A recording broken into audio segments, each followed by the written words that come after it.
Hello guys, আজকের আমরা আলোচনা করব এফআইআর নিয়ে।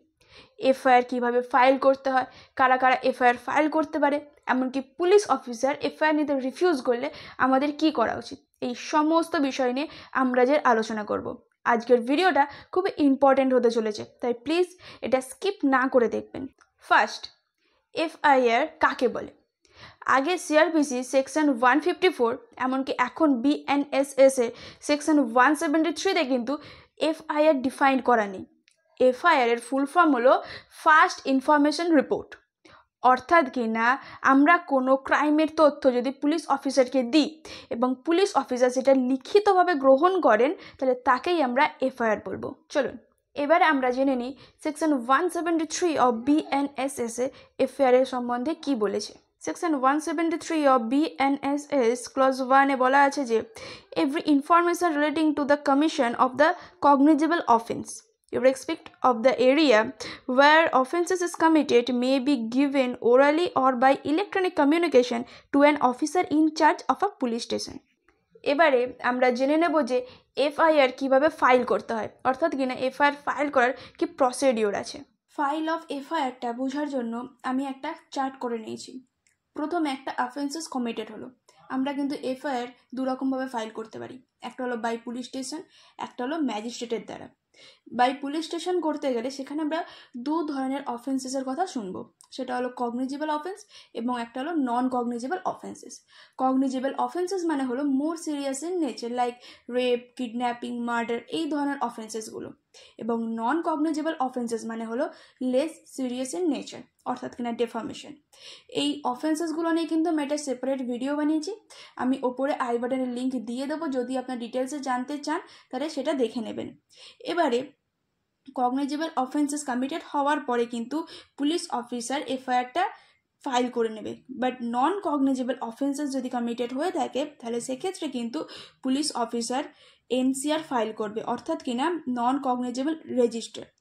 সেটা কিন্তু তারপরে ম্যাজিস্ট্রেটের কাছে যাবে, দেন আফটার কিন্তু এফআইআর ফাইল হবে, তারপরে কিন্তু ইনভেস্টিগেশন স্টার্ট হবে। এতক্ষণ আমরা জানলাম যে বাই পুলিশ স্টেশন আমরা কিভাবে এফআইআরটা ফাইল করব।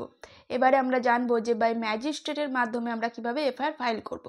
আমরা প্রথমে আমাদের অভিযোগটা ম্যাজিস্ট্রেটের কাছে নিয়ে যাব এবং ম্যাজিস্ট্রেট আমাদের তথ্যগুলো নিয়ে একটা কমপ্লেন লিখবে। অ্যান্ড দেন যদি কোনো কগনিজেবল অফেন্সেস হয়ে থাকে তাহলে কিন্তু তাৎক্ষণিক এফআইআরটা ফাইল হয়ে যাবে।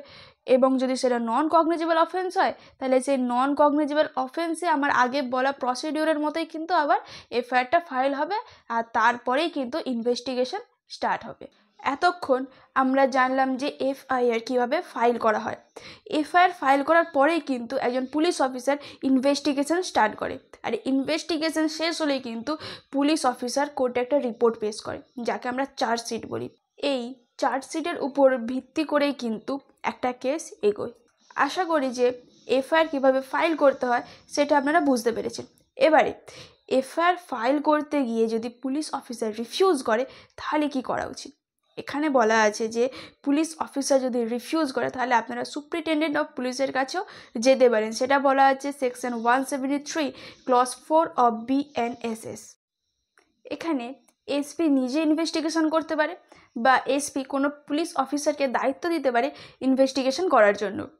যদি সুপারিনটেন্ডেন্ট অফ পুলিশও যদি রিফিউজ করে যায় তাহলে কিন্তু আমরা বিএনএসএস এর সেকশন 175 ক্লজ 3 ওয়াইজ ম্যাজিস্ট্রেটের কাছে যেতে পারি এবং তার যে প্রসিডিওরটা সেটা আমরা আগেই আলোচনা করে এসেছি। নেক্সট, এফআইআর কে কে ফাইল করতে পারে। ফার্স্ট, যে ভিকটিম সে নিজে এফআইআর ফাইল করতে পারে। সেকেন্ড, যে কোনো পার্সন যে অফেন্সেসটা কমিটেড হতে দেখেছে বা সে জানে সে এফআইআর ফাইল করতে পারে। এবং থার্ড হলো পুলিশ অফিসার, যার কাছে ইনফরমেশনটা আছে। এবারে আমরা জেনে নেব টু টাইপ অফ এফআইআর, একটা হলো জিরো এফআইআর আর একটা হলো ইএফআইআর। প্রথমে আমরা সেকশন 173-তে ইএফআইআর ব্যাপারে কি বলেছে জেনে নিই। সেকশন 173 অফ বিএনএসএস এ বলা আছে যে by electronic communication it shall be taken on record by him on being signed within 3 days by the person giving it. ইএফআইআর মানে হলো ইলেকট্রনিক কমিউনিকেশনের মাধ্যমে এফআইআর, মানে বাই মোবাইল, বাই টেলিফোন, এর মাধ্যমে এফআইআর ফাইল করা। এর ব্যাপারে আমি একটা ডিটেলসে ভিডিও বানিয়েছি, যার লিঙ্ক আমি ডেসক্রিপশনে দিয়ে দেবো, আপনারা ওখান থেকে ওটা প্লিজ চেক করে নেবেন।